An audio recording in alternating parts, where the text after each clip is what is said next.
Well, Steve Clark, Brian Crawford, the new commissioner of the Ontario Hockey League, certainly is talking expansion, has done so right from the moment he took over the role from David Branch, and right high on his priority list, it seems, all the rumors pointing to Western New York.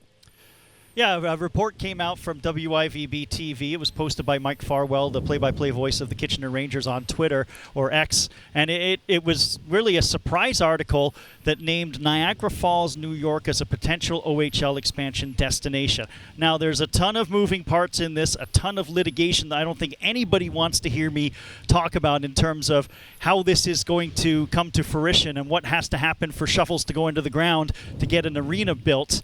But I will say Brian Crawford did specifically name Niagara Falls, New York as a viable place to have an OHL team, and specifically mentioned the proximity to the Niagara Ice Dogs and the Erie Otters.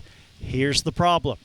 There is a little bit of litigation involved. The Niagara Falls, New York mayor has said that that land is not for the Niagara Falls Redevelopment Group, which is the private group that is talking about this. So it looks like it might be headed to the courts or headed towards a settlement in terms of where that land is. There's promises to build a $1.5 billion tech campus that will completely change the structures of Niagara Falls, and part of that is an arena that would seat 5,000 to 6,000 people, and specifically mention the OHL. It's also a block away from a casino. So we hear about these things out all the time, about redeveloping areas, putting arenas in. If you build it, they will come. I mean, but this one here goes all the way even to Donald Trump, who has invested a lot of money and wants to have a lot of tech campuses and tech satellite places built, and Niagara Falls Group seems to think this is something. They've got their own website set up.